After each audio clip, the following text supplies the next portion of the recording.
L'association française Un cœur pour la paix aide les enfants palestiniens atteints de malformations cardiaques congénitales à être opérés à Hadassah, un hôpital israélien de Jérusalem. La solennité de Notre-Dame du Mont Carmel a été célébrée à Stella Maris, un pont entre l'ancienne et la nouvelle alliance. Retour sur la rue de l'Étoile à Bethléem, classée au patrimoine mondial de l'UNESCO. L'église maronite de Terre Sainte a célébré le 19 juillet la fête de Saint-Charbel dans la ville d'Issefia sur le mont Carmel.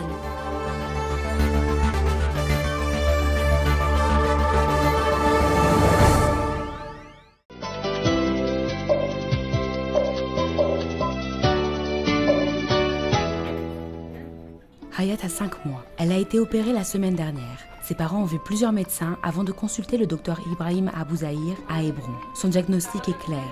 Hayat souffre d'une malformation cardiaque. L'enfant est alors transféré et opéré à l'hôpital Hadassah à Jérusalem par le chirurgien israélien Eldad Erez. À son arrivée, Hayat pèse à peine 2,3 kg. 9 jours après l'opération, elle a gagné 600 grammes et retrouve des forces, pour la plus grande joie de ses parents et des équipes soignantes. Le premier jour, c'était rude. C'était difficile pour moi à cause de ma fille et de cette situation. Dieu merci, nous savons maintenant que tout va bien pour elle. Nous sommes très heureux. Dieu merci. C'est dans le cadre d'un cœur pour la paix que Hayat a été soignée. Depuis 2005, cette association française prend en charge les enfants palestiniens souffrant de malformations cardiaques congénitales pour qu'ils soient soignés gratuitement à l'hôpital Hadassah. Les soins sont payés pour moitié par l'association et pour moitié par l'hôpital. J'étais avec des médecins français, on était venus voir ce qui se passait en Israël au point de vue médecine et on a rencontré le professeur Rhin. Et donc, il nous a expliqué qu'il n'y avait pas de service de chirurgie cardiaque pour enfants et qu'il lui opérait un certain nombre d'enfants palestiniens.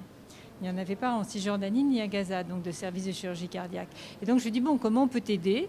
Et ça a commencé comme ça. Il m'a dit, j'ai besoin de pouvoir opérer un enfant de plus par semaine. Et on est rentré, on a fait une association et puis en septembre, on a eu le premier enfant opéré. Et depuis, on a toutes les semaines, on a plus d'un enfant opéré puisqu'on est à plus de 600 enfants.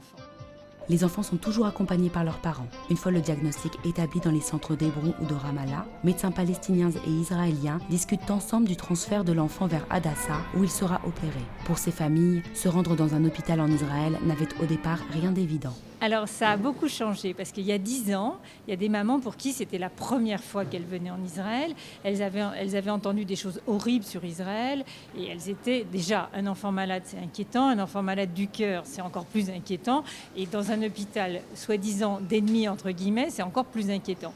Et finalement quand elles viennent ici, qu'elles se rendent compte, c'est elles qui le disent, qu'on soigne leur enfant comme n'importe quel enfant puisque c'est vraiment leur mot, eh bien elles sont rassurées. Jusqu'à maintenant, j'avais que de poids positifs en fait de la part des familles en fait en général, parce qu'elles me connaissent très bien et elles ont confiance en moi. Aussi, et au niveau médical, il y a une très bonne relation entre les Palestiniens et les Israéliens. Depuis sa fondation en 1912, l'hôpital Hadassah a pour vocation de soigner tous les hommes, quelle que soit leur religion ou leur nationalité. Dans ce sillage, Un cœur pour la paix vise à développer la coopération entre les populations israéliennes et palestiniennes. On vit ensemble, on vit avec les Palestiniens depuis toujours, on vivra avec les Palestiniens depuis toujours. Les problèmes politiques, militaires, etc. sont des problèmes qui nous dépassent et qui ne nous intéressent pas vraiment. On a un seul ennemi commun, en fait, c'est la maladie. Deuxième volet d'Un cœur pour la paix, la transmission. Depuis 2005, 197 médecins généralistes palestiniens ont été formés sur les pathologies cardiaques. 2 centres de consultation à Ramallah et Hébron ont été ouverts. À terme, les enfants seront soignés chez eux, en Cisjordanie.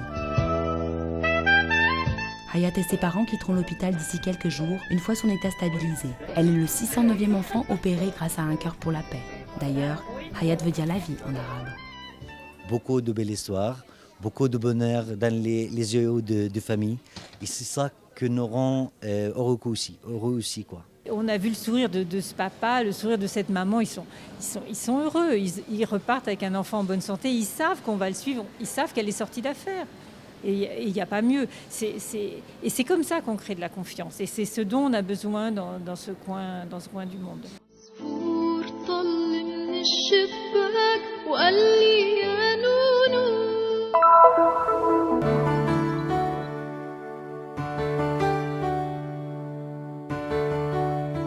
The Dios te salve María del Carmel.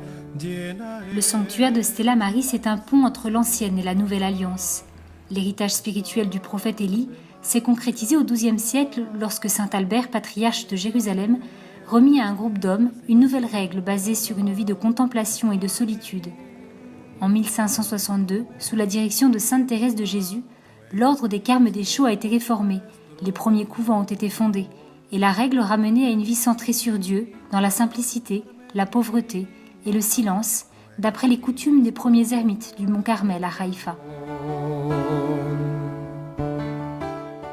La fête de Notre-Dame du Mont-Carmel est célébrée le 16 juillet, le jour où, selon la tradition, en 1251, la Vierge Marie est apparue en Angleterre à Saint-Simon-Stock, qui a reçu le scapulaire du Mont-Carmel.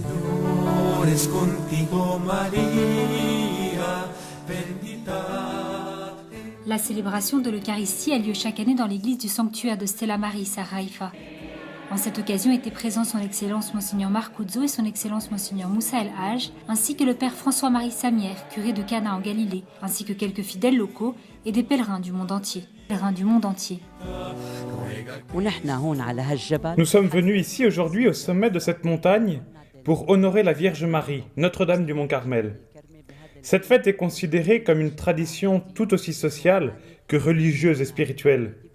C'est ici, sur cette sainte montagne, qu'est célébrée la fête de Notre-Dame du Mont-Carmel, une très vieille tradition conservée par l'ordre des Carmes. Cette célébration, comme l'a dit l'évêque pendant la messe, est la première fête que nous célébrons depuis la canonisation de sainte Mariam Bawardi, exemple de silence, de solitude et de vie monastique.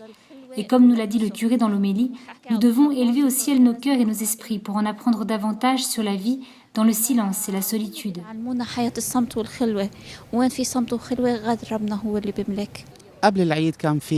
Avant cette célébration, nous sommes venus ici au monastère de Saint-Élie, où nous avons prié une neuvaine à la Sainte Vierge. Tous les jours à 5h30, nous nous sommes réunis pour prier le rosaire et célébrer l'Eucharistie. Hier, nous avons assisté à la procession et revêtu la robe traditionnelle de la Vierge Marie que nous honorons avec une grande dévotion. C'est une fête annuelle à laquelle j'assiste toujours en ce même lieu. Je suis venue pour remercier la Vierge Marie et aussi pour porter la robe traditionnelle de Notre-Dame du Mont-Carmel. Je célèbre cette fête depuis mon enfance, mais à l'époque je n'en comprenais pas le sens.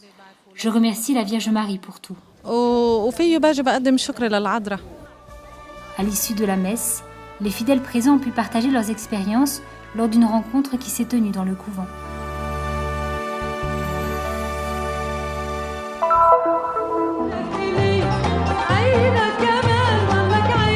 La rue de l'Étoile, qui traverse la vieille ville de Bethléem, n'est pas une rue comme les autres. Longue d'à peu près 1 kilomètre, elle a été incorporée en 2012 dans la liste du patrimoine mondial de l'humanité de l'UNESCO en tant que route des pèlerinages. La rue, qui porte un riche héritage historique et culturel, commence au rond-point où se trouve le bureau de l'Action catholique et finit au niveau de l'arc appelé Zarara, également connu par les habitants locaux comme la porte de Damas, une ancienne entrée officielle de la ville. Selon la tradition chrétienne, la rue a été empruntée par la Sainte Famille à son arrivée dans la ville de Bethléem pour la naissance de Jésus.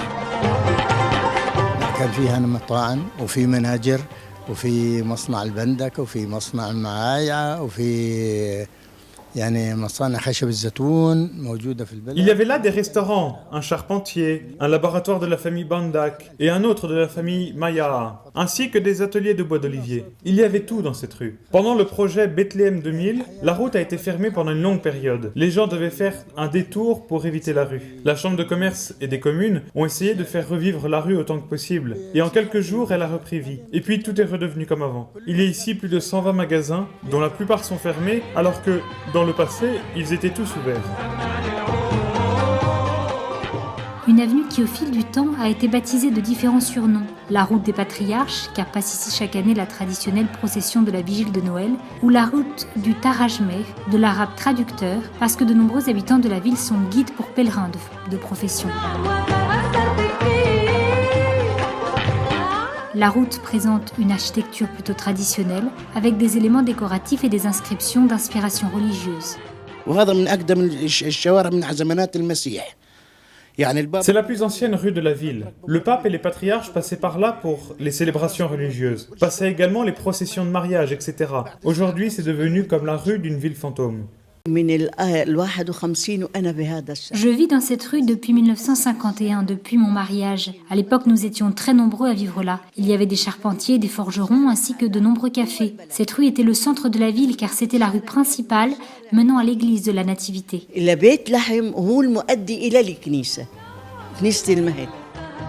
Dans cette rue historique se trouve une série d'escaliers menant à de petites cours. L'une d'entre elles, justement, a été récemment rénovée dans le cadre d'un projet visant à revitaliser cette partie de la route, autrefois très vivante et très active. The street needs many things to bring it back to life. La rue aurait besoin de nombreuses initiatives pour reprendre vie. La présence de l'école d'Icône à Bethléem attire de nouveaux étudiants et ajoute quelque chose de nouveau à la vie spirituelle en Palestine aujourd'hui. On parle trop des initiatives commerciales. Les gens viennent aussi pour visiter l'église et pour faire un pèlerinage. Ils viennent ici parce qu'ils aiment Jésus. Alors il est nécessaire d'avoir à disposition les ressources et les structures pour répondre à ces besoins. And we really need to invest in making sure that there are facilities and resources which really meet those needs.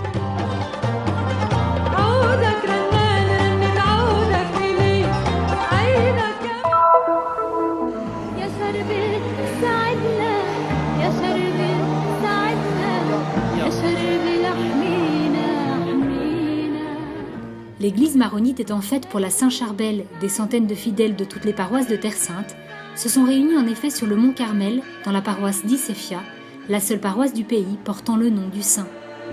Saint Charbel, moine ermite libanais des années 800, est connu pour son exemple de prière et de sainteté. Vénéré par les chrétiens et les musulmans, il est prié par des milliers de fidèles ici au Moyen-Orient.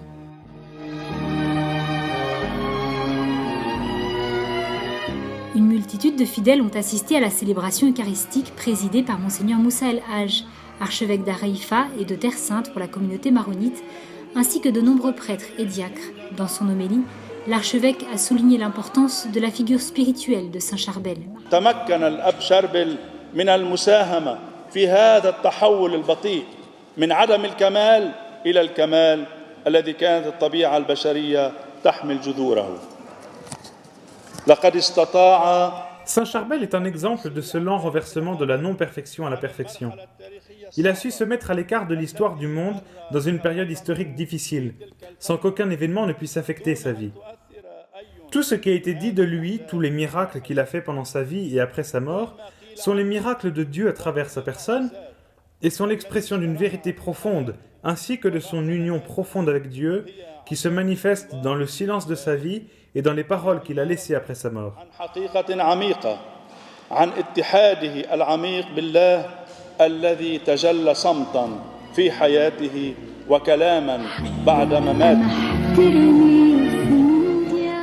La communauté d'Issefia, en dépit de sa petitesse, accueille chaque année des milliers de fidèles venus de Galilée et de toute la Terre Sainte pour témoigner de leur amour pour le Saint.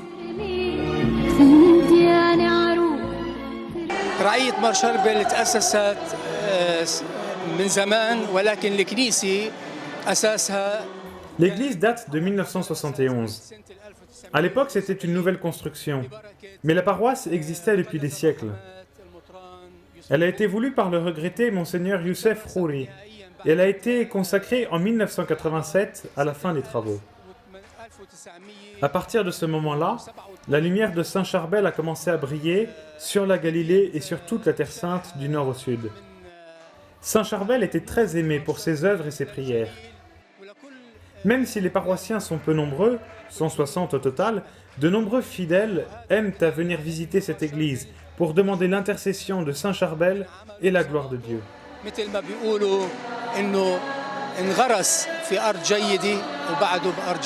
Célébrer la fête de Saint Charbel contribue à un climat de ferveur et de dévotion, et la prière des fidèles n'en est que plus fervente, de ceux qui viennent implorer l'intercession du saint à ceux qui habillent leurs enfants selon l'habit traditionnel du moine libanais.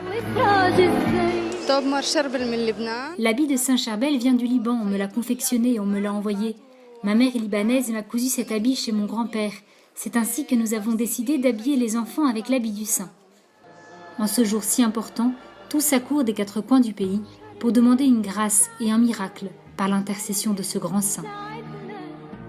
وعشان هيك لبسنا الأولاد ثواب مار شربل. المزار هذا مش بس للموارنة، هون مزار عم يتحول لكل الأراضي المقدسة، إن كان مش بس مسيحيين دروز وإسلام. Cette église n'est pas simplement pour les maronites, mais aussi pour toute la Terre Sainte. Non seulement pour les chrétiens, mais aussi pour les musulmans et les druzes. Ils viennent de toutes les régions du pays, de Bethléem, de Jérusalem, de Ramla, de Jaffa, de Fassouta, d'Orfeish, de Malia et de toute la Galilée pour demander des grâces. De nombreux miracles sont arrivés ici et sont avérés. Un malade atteint de cancer à l'intestin, par exemple, a été miraculeusement guéri. De nombreuses personnes aussi évoquent leur fervente dévotion à Saint Charbel, se manifestant par des apparitions, des guérisons et des signes du saint. كثير عجائب عم بيصير، الناس تيجي بتخبرنا من كل المناطق قديش مار شربل حاضر بحياتهم، إن كان بيظهر لهم بالحلم أو بالعلم أو بيعطيهم إشارات.